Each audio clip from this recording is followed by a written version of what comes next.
Welcome, everyone. Thanks for coming for this month's regular SRC Political Theory meeting of IAPSS. Really happy to be here. My name is Jendrik Nuske. This week, Vanessa Moll will present us her work on patriarchy and childhood, or childhood and patriarchy. And so, without further ado, go Vanessa. Yes, I have never shared my screen before. This might, do you see anything? Yes, yep. Okay, then I have to, I think, make it bigger. I have no idea.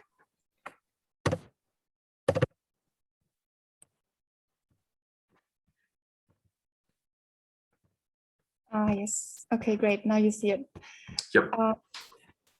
Great, thank you so much for coming. I am so excited to be talking about this. I am in the very lucky position of not having to write a thesis or having to work on anything else. So I was very excited to share my thoughts on an essay that I read in, I think back in January or February about childhood, obviously. And I am so happy because I have not found any secondary literature on this topic. So I'm very excited to hear your thoughts and opinions at the end of it. That was not meant. Yes, I will talk about a chapter out of a book. The chapter is called Down with Childhood, and it is written by Shulamith Firestone. And without further ado, I will show you the content overview. First, I will give you some context. First on Firestone herself, because she might not be well known. I don't know. I have not talked to anyone about her before. Then about the book that the chapter is a part of. And then we get to the content itself. Then we talk about the myth of childhood. We are going to map out the history of childhood in Western or European culture.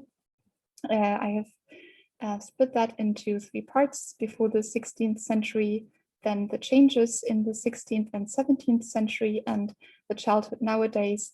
Nowadays, she wrote the book in 1970, so it is going to be a little bit different. And then I will share some concluding remarks, both by me and by Firestone. So who is Shulamith Firestone? I don't know if anyone has ever heard about her. I don't know. She was very famous for her time. She was born in Canada and later moved to the United States. So she was very American based. She was part of the radical feminist thinking and very active in the late 1960s and early 1970s, making her part of the second wave of feminist thought. Her family background is Orthodox Jewish. Her father fled from the Holocaust, and that is also the reason why she has very strong ties to Israel, just because also part of her family lived there. In her time, she was known for discussing issues that were usually not talked about by other feminists, such as abortion or female orgasms. She was very heavily influenced by Simone de Beauvoir, Sigmund Freud, which might be coming as a surprise. There was also some Sigmund Freud in the chapter that I want to discuss today, but I left it out because I felt like her reading of Freud was very reduced to the Oedipus and Electra complex, which obviously is also a misreading of Freud when you refer to the whole work, and also because it has not aged well, and it is not useful for discussing the issue, and it does not advance her arguments in any way. Other influencers were Karl Marx and Friedrich Engels, especially Engels' work on the nuclear family. Later in life, she was also diagnosed with schizophrenia. However, the diagnosis happened later in the 70s, and the main event who is said to have caused this disease was also in the 70s, so we cannot say that this has influenced the book. The The book itself, I have included a picture of the original version, has its full title as Dialectic of Sex, the Case for Feminist Revolution. And in the title, The Dialectic, you can also see the influence of Marx. And she follows the logic of historical materialism throughout the whole book, including the chapter that I want to discuss today. As I said, she was very famous in second wave feminism, and her book was considered a classic among second wave feminist thought. However, during her time, her book was heavily contested and received harsh criticism. What I read, for example, was that her father said it was the work of the devil and he refused to touch it. But I think even if it came out today, it is still radical. And when I read it, I was very surprised. I think it would still be very contested today. The chapter Down with Childhood is by far the longest chapter in the book, and also the only chapter that was not heavily homophobic or racist. It did not age well, but when you use Freud, especially reduced to the Oedipus and Electra complex, obviously it is going to be homophobic at some point.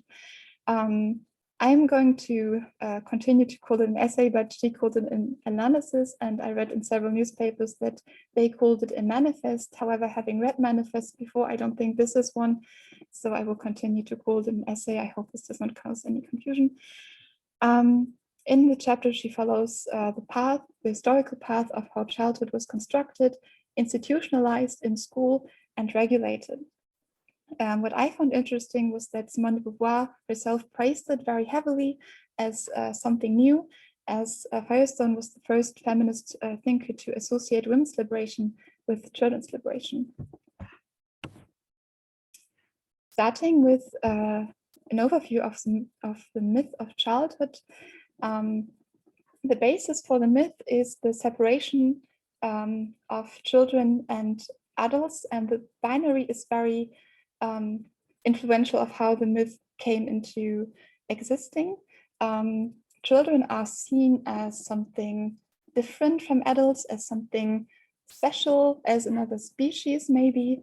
They're seen as more naive, innocent, pure, maybe also a little bit lovably clumsy, as weak as can be, maybe as inferior, and they are also physically separated a lot, which you can see when they have their own part of a swimming pool, their own spot at a park where they can play, which causes us as adults to not have any contact with children at all. And obviously, when we have no contact to children, we look back at childhood in a very nostalgic and sentimental way. This tied with the fact that we as human beings so desperately want to have a time in our life in which we are carefree and happy and joyful, makes us look at childhood in a very sentimental manner. We need to have childhood in that way because we cannot rely on our working life or in a life when we are very old to fulfill us in that way. So the time of being happy and carefree needs to be already behind us, especially in late stage capitalism, in which it all, with the working life and old age and pension, got way worse. It is not the fact that children are so happy themselves that we created the myth of having a happy childhood. It is because we ourselves have the need to believe that life is good and life contains more than suffering. And Firestone concluded herself at the end of this section that in the name of the child, everyone lives out their private little dream. So to conclude, the myth of childhood is needed for us to believe that life is more than hard work.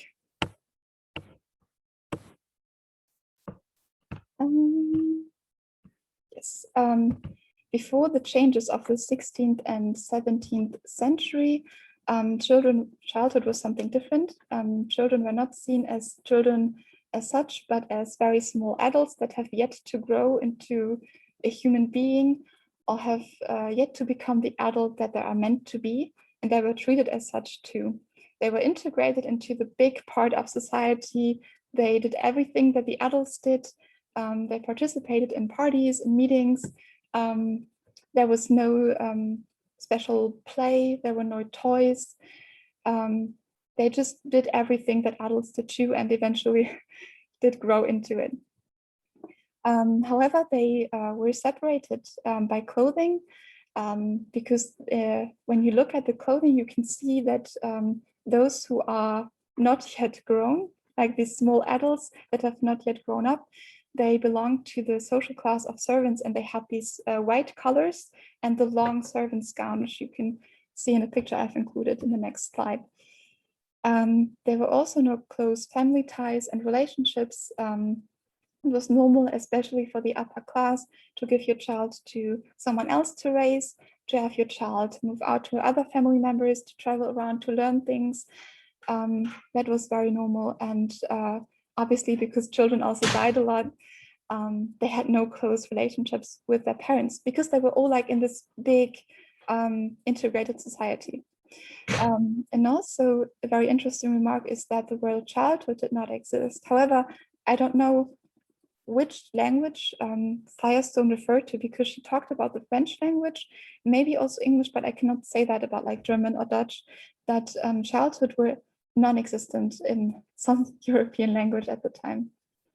And I also found a picture of the Dutch painter Duyster from the 17th century. And as you can see, I don't know if you can see my cursor on the screen, we have 3 children present, and you can see that they are very just small adults, and they were painted as small adults. And you can also see the white collar that depicted them as servants, which is very interesting. Also, this person, who at the first glance would seem like just a very small adult person, but you can see from the gown that that person is a child. And that was the only difference, the clothing and the size. Then something happened in the 16th and 17th century. I want to talk about that in more detail, but first a quick overview. In the 16th and 17th century, the whole big integrated society broke down into several units of the bourgeois nuclear family, and also the upper class started to isolate itself from the lower classes. And in the now existing units of the nuclear family, children were centered and were the main reason for the nuclear family to exist in the first place. In order to do that, children were marked as a different species, not as small adults anymore, but as a species for themselves. And also childhood became institutionalized through the now children-centered school system. I want to talk about the rise of the nuclear family. First, as I said, the big integrated society broke down into very small units that were centered around a man and a woman. And the child in that unit gained meaning because, as Firestone said very nicely, the child is the product of the nuclear family as well as its reason for existing. So without the child being in the center, the unit that is now very new, it is a very new concept, it would break down, and the very radical changes that would that happened would break down too. And therefore it was necessary to make the child stay in that family, in that family unit for as long as possible, until that child is ready to have their nuclear family of its own. And therefore the child is bound to the family psychologically, through their emotional needs, as well as economically. To legitimize the system, the children were marked as another species. As I said earlier, they were now not small adults anymore, but a species that was innocent, pure, close to God at the time. Firestone said they were little angels, which I think makes a lot of sense when you see that at that time there were a lot of paintings done from child with angel wings that have not existed before. And also they were marked through asexuality. Deviations from this ideal of a child were punished heavily because obviously those are characteristics of being a child, and deviations mean growing up, and they wanted to keep the child, so they had to punish every deviation as they see it. It was not mentioned by Firestone, but when I read it, obviously it struck me as very familiar because the patriarchy is a very similar thought system, but I will get back to that. To make it possible to keep the child under the parents' jurisdiction, schools changed heavily in the 17th century and stayed that way until today. Before the 17th century, schools were basically a learning institution for anyone, mainly men, of course, but not separated through age, and anyone could learn anything at any time, especially men. And however, that changed because now they needed something to keep the children as children.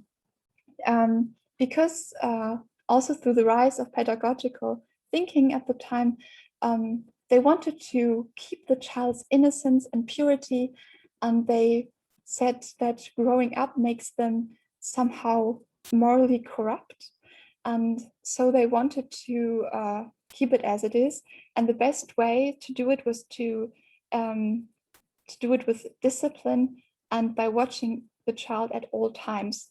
And with that, they invented the new children-centered schools, in which the focus was on discipline rather than on learning useful skills. Obviously, they did not want the child to learn anything useful because they wanted the child to stay economically dependent on the family. Learning is now not free anymore. The child cannot learn what is needed or what is interesting, but learning is now tied to external motivation, praise, good grades, and rigid timetables. And the children were also kept from learning from adults and from older children because they were now grouped with their peers, children who are only 1 or 2 years older than them. Obviously, there's also a teacher, but with 30 or 40 pupils and one teacher, you cannot really say that they learn from the teacher as much. All in all, through the school system, development was more hindered than advanced, which obviously is a very contradicting thought to the idea of school. But I think it makes sense when you see the arguments that Firestone put forward.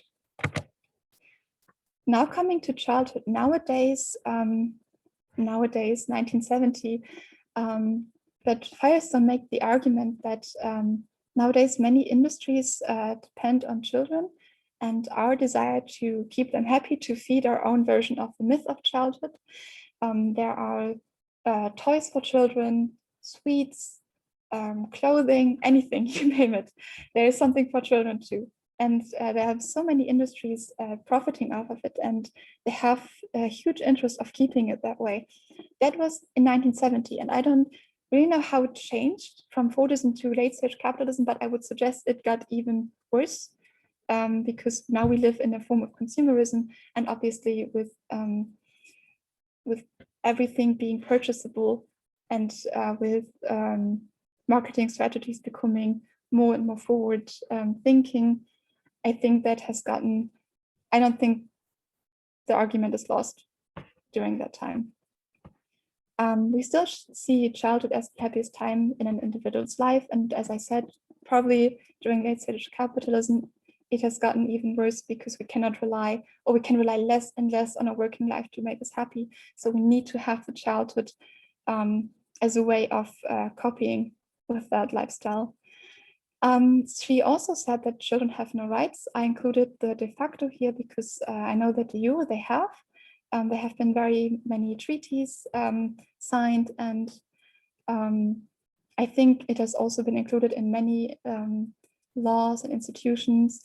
However, the children still are heavily dependent on the parents, and it's very hard to get a child out of a very bad situation. So I guess they are still so dependent that they cannot A, name their rights, and B, make use of their rights. Also, children experience the childhood as a time of dependency and shame, but that is also on the other slide, because if you are so dependent on someone, and if you have no money or any means by yourself, and you need to ask for or even beg for things that are so basic, for example, food or clothing, or something that guarantees you social inclusion, you need to ask your parents. And if they say no, you need to beg your parents. And that is deeply shameful. And I think this too got even worse, because now in late stage capitalism, it got so shameful for adult individuals to rely on other people and to rely on state subsidies too. And obviously this is a reality that gets to the children as well, and making it a source of even more shame and of even more low self-esteem. Firestone also talked about repression in matters of food, sexuality, and gender roles. She emphasized that for that we don't even need examples, that we can all look back in our childhood and see we were not even able to eat food at any time, but we needed to wait for our parents to be ready, to have cooked, and to allow us to eat. Sexuality too, it is, at least what I remember in kindergarten and school, it is heavily punished for a child to have a sexuality, and children are still expected to be asexual beings, even though now we know actually it's not the case at all. Same with gender roles. If you are anything but the gender that you were assigned at birth, this can lead to heavy consequences if those who you are dependent on do not agree with that. This can get very existential very quickly, and so you need to comply with the forms of norms that your parents laid out for you. She concluded very nicely that such extreme dependence is hardly worth its wages, daily bread. Basically, it is just a very, very, very horrible job, and no one would try to get that job as an adult. And there's more, because as I have said before, we have some parallels between childhood and patriarchy, parallels as well as codependence. I will get to the parallels first. So both women and children, I have to say women here because it was 1970 and she relayed on the binary between men and women for her argument, that both women and children were perceived as more pure and more asexual than men. Both were put on a pedestal to embellish their inferior status. They were worshipped in a way. They were said to be close to God and so innocent and so great, but that was a source of their oppression. Both women and children need to alter their social interaction, which is necessary for their survival. What I mean by that is that women, for example, behave differently among other women than they would around men, and children too behave differently among other children than they would among adults, especially their parents. Because it is so punishable to not comply with your norm, you need to control your own behavior at all times when those who punish you are present. And this goes for both of these subgroups. In both, a physical difference or physical weakness, if you will, was culturally exaggerated to the point that these behaviors got so naturalized that this was seen as a source of simplifying stereotypes that seem natural as well. It is a very complex mechanism that you can also read in De Beauvoir. I think it was also sourced in De Beauvoir, but I think it was very interesting to see that this was present for children as well. As I said, deviations from these behaviors were punished for women as well as for children. And a very interesting point was the codependency between childhood and patriarchy. I wish she would have written more on this, but the basic mechanism was that children were now perceived as weak, as inferior, as needy of someone who takes care of them at all times. At the same time, the picture of women also changed from being a weaker part of the big society to the mother and the wife. And at the same time, women's norms made it necessary for them to be a good mother, while children's norms made it necessary for them to act weak. And so they needed each other in order to be able to comply with the norm, and otherwise they would have been punished. So this is also part of why Firestone concluded that in order to fight for women's liberation, we need to fight for children's liberation too, and vice versa, which is a point that I have not found anywhere else, and I thought it was very interesting. Oh yeah, I also took two pictures of two Italian painters from the 17th century. And as you can see, obviously, we have the children that were marked as angels and as being close to God, obviously also white and blonde. I wish you would have included that intersection, but it is very interesting because also we have the woman who too is depicted as close to God, as an angel, but she also has a child. So obviously, as a mom, you are more close to God than any other woman. It was very hard to find any counterexample because I obviously also searched for men with wings, but you can't find it because they did not need to be put on a pedestal for any form of oppression. What was also a very interesting thing was that she talked about class too. In her chapter, she said that she too came from a lower class and had some experience, but I did not find that information on the Wikipedia page, so I did not include it. Basically, she said that children of lower class are not included in the myth, which only leaves children of upper class. But today I would say it would include people of the middle class too. The reason for that is that lower class children cannot survive or cannot rely on their parents for survival, for protection, or for social inclusion. With rent insecurity, food insecurity, and such things like that, they cannot be said to have a happy childhood, a carefree childhood.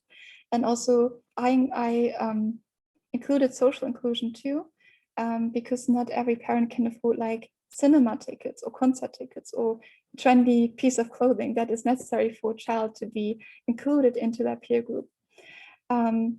However, to be able to guarantee these children a happy childhood means that the parents would receive the means to give them a happy childhood, but this is very contradicting to the capitalist need to be able to exploit these parents. In capitalism, people needed to be kept as poor as possible while still surviving in order to make them needy for any work. So you cannot include every child in capitalism in the myth at all. Coming to concluding remarks, one is by me, the second is by Firestone herself. What I find interesting also from a post-structuralist perspective is that the way that we look at childhood is not necessarily natural. Childhood itself may be the way we look at childhood, the happiness, the innocence of childhood, and also the newly found agency that we can theorize in children. The other one is by Firestone, and she said the best way of raising a child is to leave them alone. She did not necessarily said it, but I think implicitly she meant that every change that happened after the 16th century was for the worse, and before it was better. And I think her modern conclusion would have been to not try to make them happy, but try to make them free so they can develop freely to learn what they want and what they need to learn, and to not make them act inferior to comply to a norm of a child. Also, I have, this is the end of my presentation, and I have two questions up for discussion. My first question is for my own interest, which is, have you ever come across literature that depicted childhood as a social or cultural construct before? Because as I said, I haven't. But I would find it very interesting to get recommendations on that. And when I tried to come up with some critical points myself, I found myself to always regress to but basic biology. And I would like for you to think about whether you can think of a way to address her arguments in a way that is not necessarily regressing to essentialism or naturalism. And also, obviously, I want to know what you think about that in general, because, as I said, I have never seen anything like this train of thought before.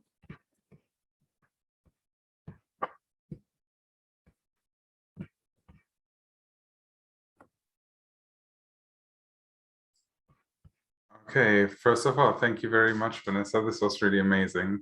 was really interesting. And yeah, it's you've done so before outside of this arena with the SRC, but you keep making me look places where I didn't think to look before. So thanks for that. Well, literature that depicted childhood as a social or cultural construct, not quite that, but you spoke of your post-structuralist perspective anyways. Didn't Foucault also write about the desexualization of childhood, like in his in the context of his while addressing sexuality? I mean, that's at least something, but I thought you probably knew about that, so not a big help there. But yeah, anyways, I mean, her viewing school as an arena of observation and this kind of historical analysis she made seemed really familiar to Foucault for me. And maybe just didn't come out as much because, you know, you obviously have to pick and choose what you're going to include in your presentation, but didn't seem that materialist to me. But obviously children formerly as servants probably of the patriarch would work out from a materialist angle as well. Yeah, that's that for now. I have way more notes, but we'll get to them. First of all, thank you. I have not thought about Foucault in that manner, which is strange for me to do. To have something where I not think about Foucault. However, I think that he would agree with me, mostly. I tried to find arguments that were critical, and I struggled with that. However, I think reading Foucault on that would be interesting too. So thank you very much.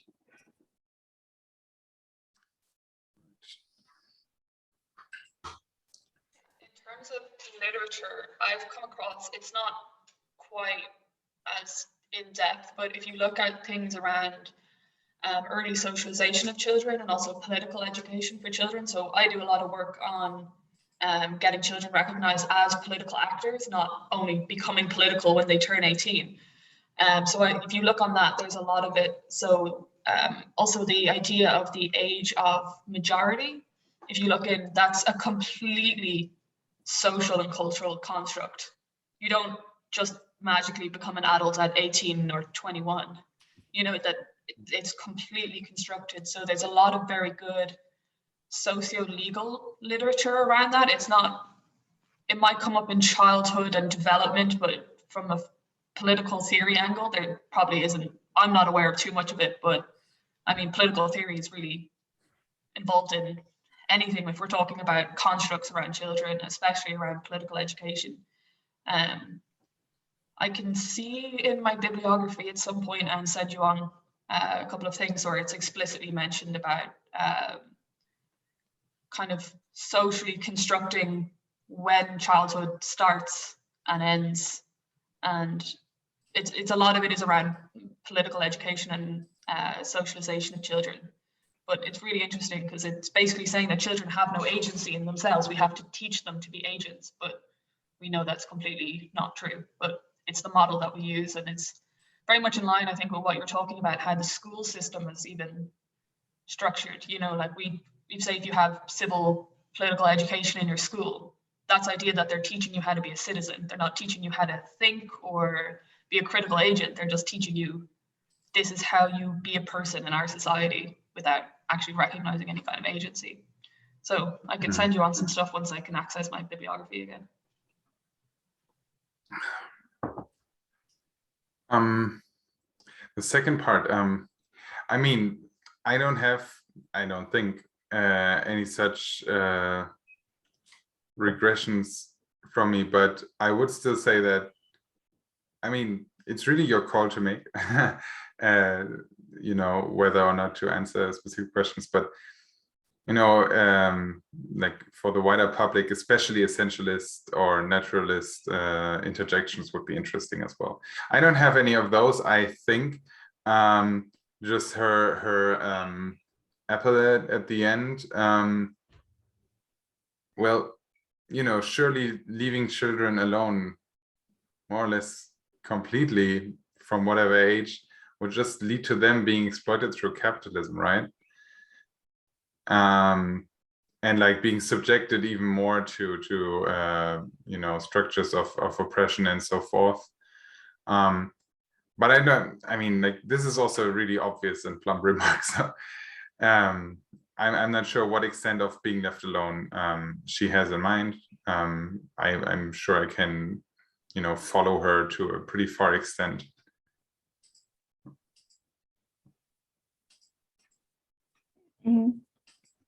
First of all, to Lisa, thank you so much. And it would be great to receive some of the literature recommendation that you mentioned.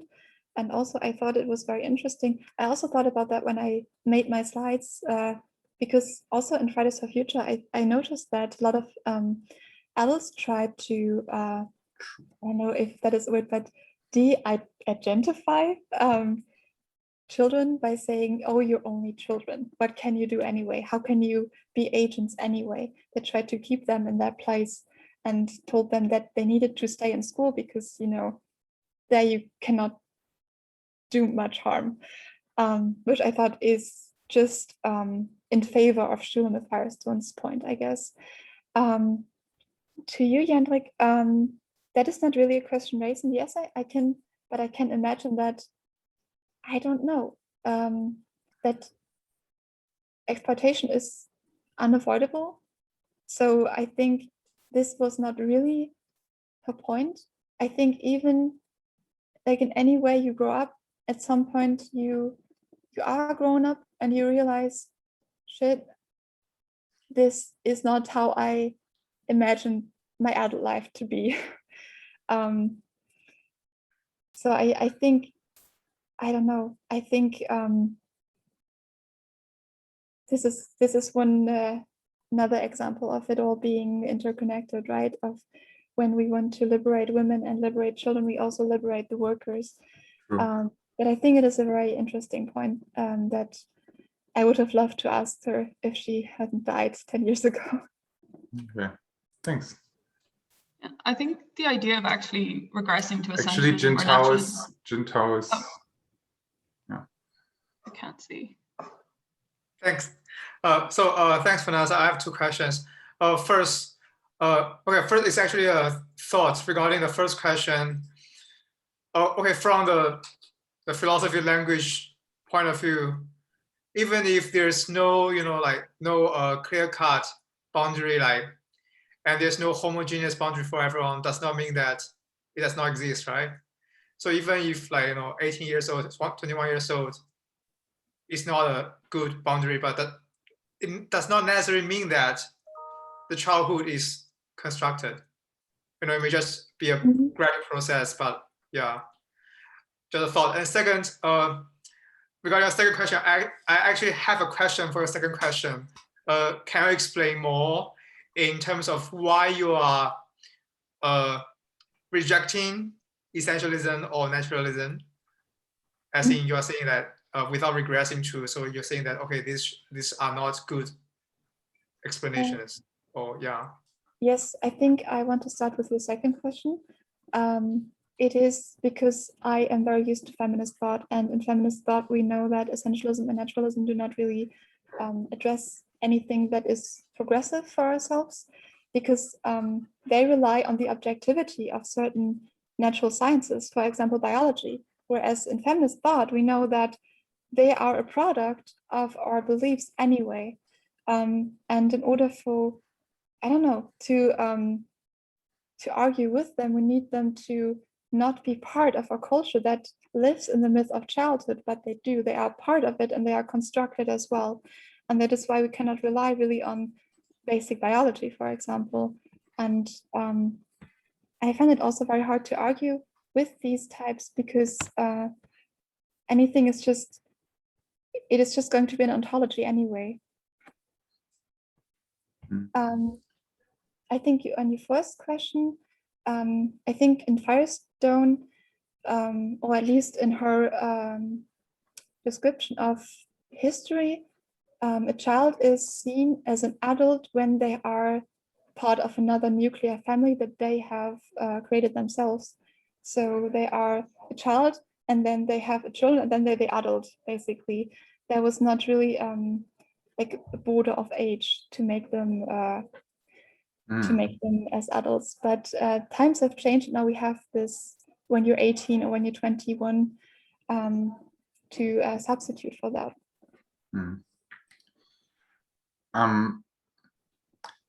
I have something regarding the question of whether childhood is constructed, and I think it kind of fits the matter of naturalism and essentialism as well. Childhood is a word, and words are assigned meaning by humans, not by nature. We fill any kind of term with, our own, in the end, somewhat imprecise meaning. Even the most mathematical of terms could be deconstructed like that. Although I'm not sure if that's already deconstruction. Anyways, like, I'm not saying that you could definitely draw borders. Like puberty might be one that comes to mind, which is individual for everyone. Just like you suggested, like it's not one border, but I'm not sure if that should be, all of what makes up childhood, because like if a young woman, to avoid the term, the terminology of childhood, has her first period, that I'm not sure if that would make her, in my eyes, eligible for capitalist exploitation in the work market already. So it's different. Like what I wanted to say anyways, regarding the question of more political theory or philosophical literature on the question, it really seems like this is a gold mine of potential analyses. This could really be very, very productive as a lens through which to view society, especially since it's contemporary. Just like you already said, you brought up the example of Fridays for Future. I think this is just the most interesting area, really. Forgot to put that on.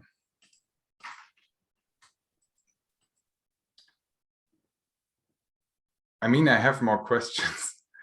You kind of implied it when you were talking about which languages she concretely mentioned as not having the term childhood. But what geographical area was her analysis oriented at? Just like the same as always, like the West. Yeah, so she doesn't really say that. However, when she talks about children's clothing, which is a much bigger part of the chapter than I discussed, it's very worth the reading. But she talked about French fashion. And she also talked about the French word les bébés that has been come up very newly in that time. But she never says this is only focused on the French-speaking world of Europe. So I can imagine that she also implicitly included maybe the UK, but she never said anything specific, really. Does she write about were infants also considered small adults? Like in that picture, I think one of the children was on their mother's arm still. Yeah. Or someone's arm. I mean, that was an Italian. No, wait, that was a Dutch painter. Yeah. So I guess you can make some conclusions on how far this would have reached, but I don't know if you can answer that very well, because I think art history is a topic for itself at the time, and they had no knowledge of how the human body was constructed at all. So that may also have been an influence. So I find it very difficult to make or to create a hypothesis about that. Right. That makes sense.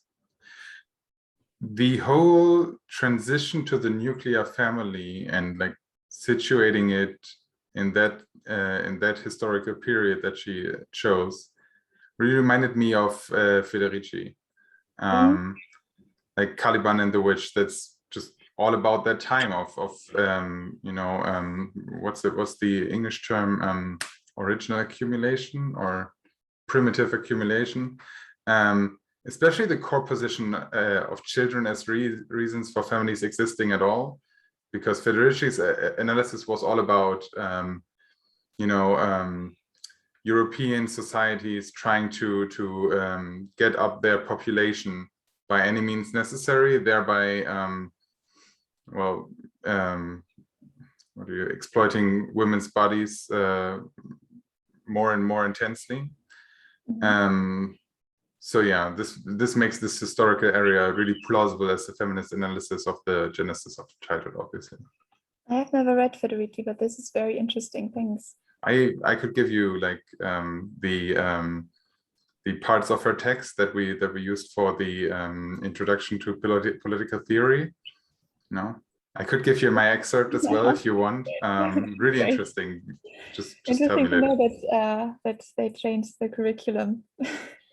Really interestingly, though, we still have to talk about that, but another time. Yeah, it was really good. Yeah. You guys stopped me, but I have more. It seems to me that at the same time as children are infantilized through consumerism, I feel like that the consumerism of adults is to a degree also infantilized. Like, just think of pop culture, any, like, whatever it will be. They are obviously trying to get the what do you call it, the age ratings of movies more and more down, like all of these Marvel movies, they will try to go for the 12, or possibly, I'm not sure, even lower, that age 12, or whatever it will be in different polities. And all of fashion, all of the music industry is really aimed at, well, children, or like at least teenagers, right? I feel like also body images, especially of women with a star, are similarly also aimed at like more and more infantilized images, like the least amount of hair possible, for instance, and so forth. Yeah. And then at the same time, some children are adultified in a way.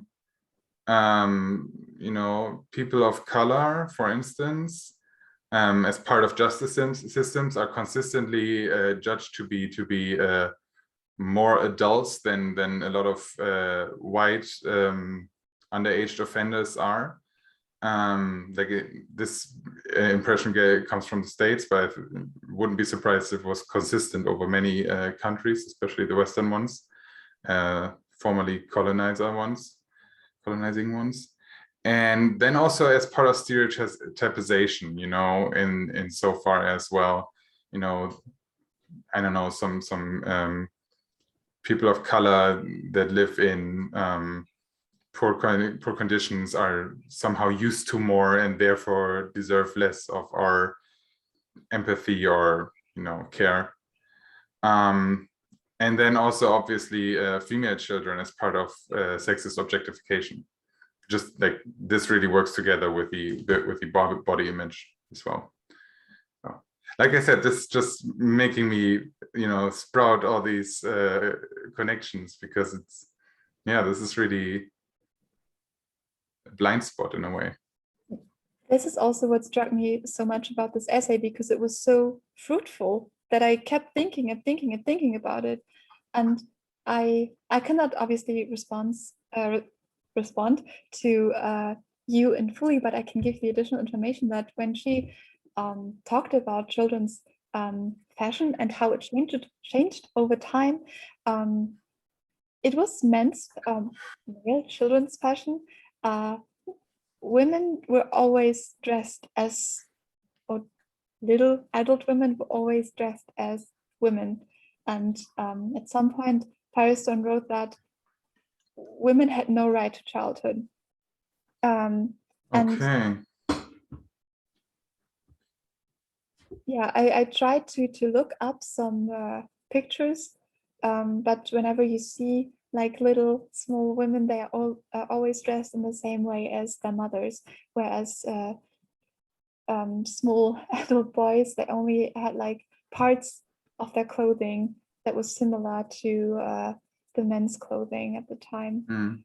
It was very interesting, but I find it also very interesting how there's so much contradiction within the binary between childhood and adulthood, and how the lines are so blurred, but we still hold on to it so much. Yeah. But yeah, I think this is something you can write a book about, or masterpieces. Yeah. I mean, yeah, in Germany we can drink starting at 16, and in some areas we can vote for communal government or local government, but we can't. Well, we can also drive starting at 17, drive a motor scooter at 16, but we can only drive cars at 18, can only drink more than beer and wine at 18, and so forth. Vote for the federal government at 18. So yeah, definitely blurred lines. Oh right, I seem to remember, like, it is I forget, is in some way it becomes more legal to have sex once you're 14. I don't quite forget. I don't quite remember. This was something people were throwing around when I was 14. When I became 14, it was like, well, now it's legal, and I didn't really question it. And now I'm confused by this memory, but definitely blurred lines. And this is just Germany, obviously. I mean, the adultification of underage people of color and women and so forth also fits with the exemption of lower class children. Like different oppressed groups will always interact with these things differently. Yeah, I just want to add, so you were saying like about the whole age of consent and how it became a little more legal, a little less. It's actually when as well you were speaking, it kind of reminded me. So obviously I'm from Ireland. I grew up in a very Catholic school system. Like it's very much like you're made go into a box at like 10-year-olds and confess your sins, so it's very interesting in the Catholic dichotomy that you are pure as a child and very innocent and little angels, and all of this needs to be very protected, especially as a little girl, very protected. But then all of a sudden you're also taught you're born with original sin, then you have to go into confession at like of anywhere between 8 and 10 years old, and your sins are like, I lied to my parent one time, like all of a sudden you're told to be angel-like and godlike and pure, but at the same time you're being told that you're always going to be a sinner and you have to repent for everything.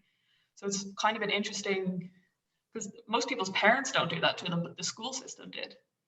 So it kind of reminded me a lot of kind of what she was talking about this kind of false dichotomy of childhood, where you're these precious little angels, but then you're kind of being made adult in another way while you're supposed to stay pure. So it's a very mixed dichotomy, and it's interesting. It actually kind of reminded me a lot of when you were going through a lot of her theory. I was like, yep, that was my school. So that was me all throughout school. Thanks for that insight. That's very interesting. It's very different to how you grow up in Germany. Like, even boys and girls are separated pretty much in everything. So. I mean, it does happen. Like I think we have some schools in Germany like that, but yeah, not as a system. It's pretty much the standard here. Like, that's another thing that's really interesting, is that when you hit 12 years old and you finish primary school, it's like, okay, now boys and girls have to split up because they can't concentrate if they're in the same room together. They can't concentrate on their studies. So you're now being told you're 12, but you say sexual education is very biological, and mine was all based about, this is what happens when you get married. That was my education, but you're being told at 12 years old, okay, well, boys and girls can't concentrate if they're together. So you have to not be sexual. You're not allowed, but we're still separating you just in case you're sexual. And it just doesn't make any sense as a system. Absolutely. It's crazy. It's just that constant dichotomy of you're a pure innocent child, but we're just going to regulate you to make sure you keep that way. Jintao wrote something really interesting. In Singapore, the better secondary high schools are monogendered, while the worst ones are mixed gendered. So this again fits with the classism aspect of it as well. Yes. It's very similar in Ireland as well. Most schools will be male-female, but you'll find we call them, they were called co-educational schools, which makes it sound like it's going to be a really cool version of education. No, it literally just meant co-ed meant boys and girls being put in the same high school. And usually if they were the private schools, they did really well. But a lot of the time, if you said, oh, I go to a co-ed, people would be like, oh, okay. Oh my God. Not great. I remember an automatic assumption. Yeah. I remember learning English. I found out what co-ed means at a really late time. It just would just pop up in, you know, this television series or the other one every now and then. I was like, what is that? And then it's like, oh, co-education. Oh, so that's like a special thing. And the interesting thing is that thinking back now, it was often in like a somewhat derogatory context, or like a sexualized one, and where it's like, oh, she's a co-ed, you know, like she's got to be open to whatever, and it would be presented like that as well.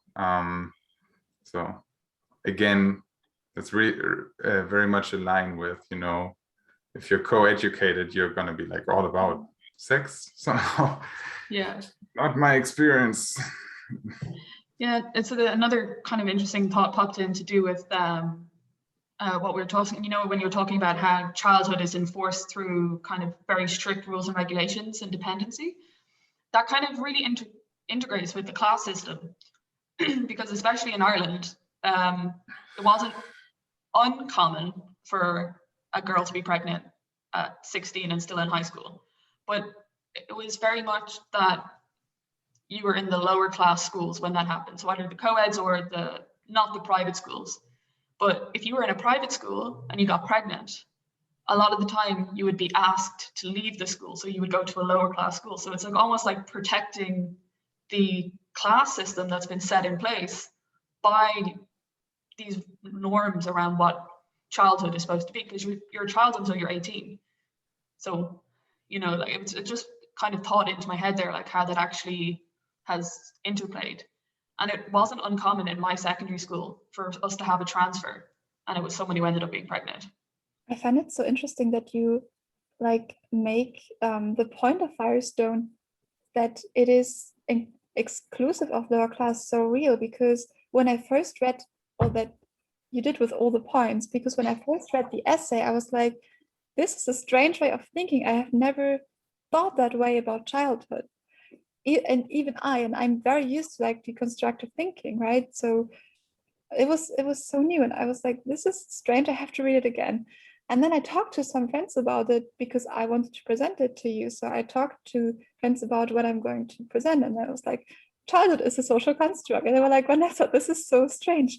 Don't do that. This is so strange. And yet here we are, and we find like small parts of reality really fitting so well into what Firestone was saying. And I find it so interesting how something like this construct of childhood became so naturalized that we did not even think about that at all. And yet it seems so real. Yeah. I mean, you know, the class difference occurs to me as well. I think, I'm not entirely sure, but for me, the break-off point from child to adult was kind of harsh. The contrast was very, very perceptible, because it basically happened when I was right when I was 18, or like when I was then leaving school. It really turned up a notch, because I was brought in really privileged conditions, and so I had that kind of, you know, constructed childhood to a pretty high degree. It would always be, and I think this fits also with parts of your presentation more at the beginning, it would always sort of be used as arguments against me, against children in general, that we're irresponsible and thus can't be, you know, considered, like our opinions or our interests can be considered, you know, like adults can, because we're not as responsible, while it's, you know, legally impossible for us to have more responsibilities, or at least it's with regards to the educations we enjoyed, and the bringing up wasn't possible for us to have more responsibilities. But then at the very least, when I left school, it was like that, and now you're supposed to be entirely responsible without ever having practiced that. And that's definitely, you know, this is nothing special. This is something I hear from everyone. Yeah. Yeah. All right. It's too late. Goodbye, Jintao. I was going to say this too. We're above our time now. I'll be happy to keep discussing this. But if people have to go, that's that, and we can stop the recording at any point. You guys just have to say. I mean, if one of you has to go, you know, maybe wait a bit before leaving, because then I'll have a, you know, formal goodbye for the recording. But yeah. I find your point very interesting. This is also what I mean with this point here, the physical difference that was culturally exaggerated. And this is also a point that Beauvoir makes in her writing, that we put someone in a situation from their physical difference, and from that situation, we argue even further to naturalize that situation, to justify and legitimize that situation. It's the same for the child, as you just said. They were put in a situation which they can't learn to be responsible, especially the upper class children. And then they say, oh, but now you have to be in that situation that is very bad because you were irresponsible. And that is exactly the same for women. And that's why I put up that slide again, because I thought it was a very, very good example too. Although what I think is really interesting is that there is definitely a gender difference here, whereas as a little girl, you know, like we call it the like false dichotomy of girls being mothers but not allowed being mothers. Like you're expected to be responsible and motherly and gentle, and you know, there's a far higher expectation placed on you as a girl. Whereas, you know, if a boy goes around and is messing up and is destructive, they're like, oh, he's just exploring what it means to be a boy. The girl does it. Boys. You are irresponsible. Because we're expected to naturally be motherly and caregivers. Yeah. So I always find that kind of really interesting, that there is definitely that dichotomy, and that's where, you know, the kind of the childhood, it does need to be separated out gender-wise, because we are still thinking about the boy-girl dichotomy. We are still thinking about it that way. So I always find that it's like, it was the same with us growing up, like in schools. We were taught to be women with certain principles. That was like the foundation. It was like, yes, you're here to get an education, but also we are here to teach you how to be the type of women that you should be. That was the basis of my schooling. Like, and I think it even in a way goes further than that. Like I have again and again got the impression that most men I know, myself included, just at least, you know, by the end of their childhood, but possibly by the end of 30, didn't grow up as far as women had of their age. Because like the privilege prevents them from having to, you know. I'm used to look at it from this angle, with like, you know, childhood as a implicitly affirmed concept in the back. But yeah, I think because at the same time as it is a form of oppression, once you actually have all the legal you know, auspices, if you will, of adulthood, and you're socially not as, you know, as grown up as a lot of other people will, because you're privileged, it turns into a sort of a super privilege. Your entitlement, your narcissism would just be accepted because that's what being a white male at the age of 25 or whatever is somehow accepted to be. And then it's normal that you don't know how to take care of yourself in some certain areas. This is something I've really come across a lot. So yeah, this really operates on all levels. You can see it when so I've lived with like roommates on and off, and it's automatic that the girls in the apartment know. It's not that the guys don't clean, but they don't think about it as often.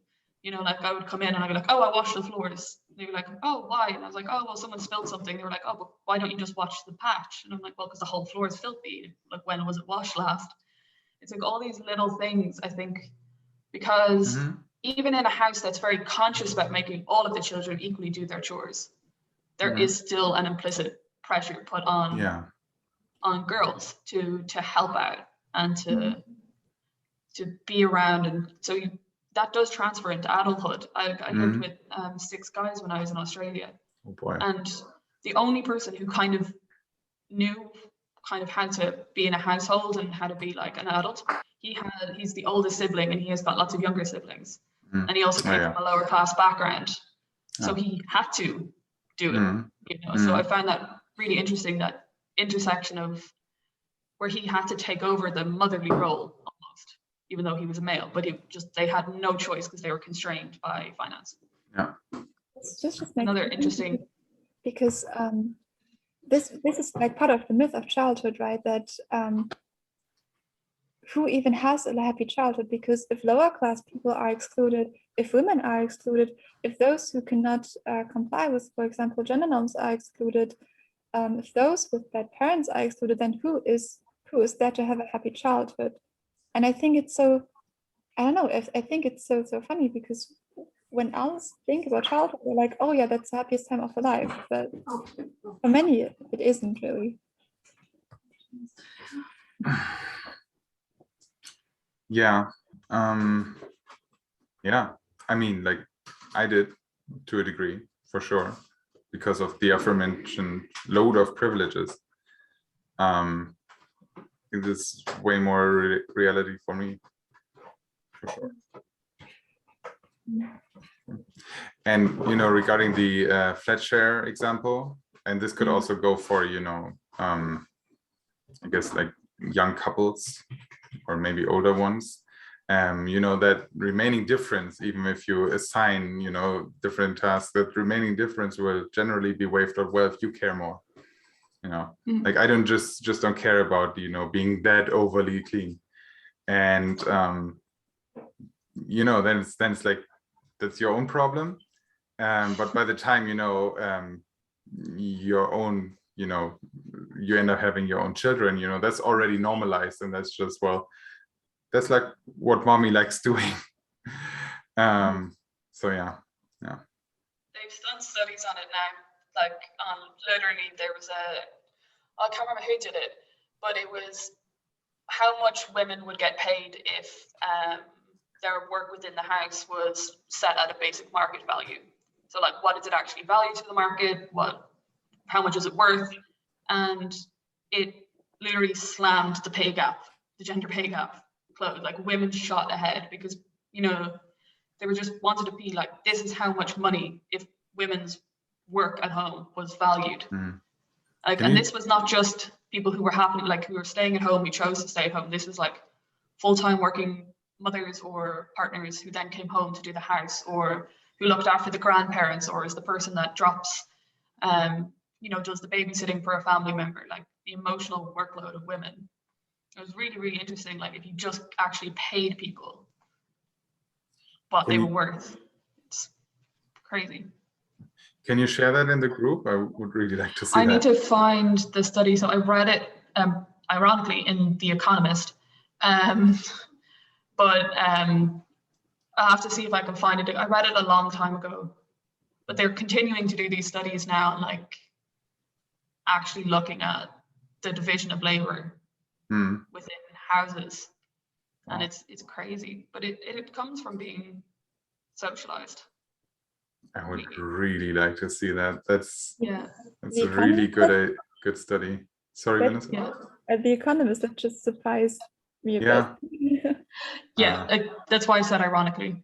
But how do we say in German? Auch ein blindes Huhn findet Weinkorn.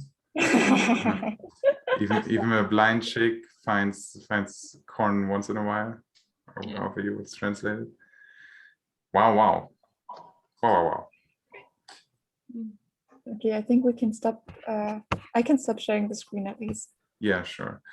I mean, if you guys got nothing more, I think we can start the recording as well. Yeah, thank you very much, Vanessa. Like I said, I believe a couple of times, this is really a blind spot, and this is really inspiring so much thought right now. I'll be really happy to keep discussing that. Maybe next week we'll have our what do we call it, our chill out SRC meeting. So yeah, thank you very much. Thanks everyone for joining this discussion. Lisa, those were some really great insights, and I'll be looking forward to reading that study. All right, so thanks everyone for giving us, and especially Vanessa, your attention. I am pretty sure you can take a lot away from this one. And so see you next time. Bye-bye.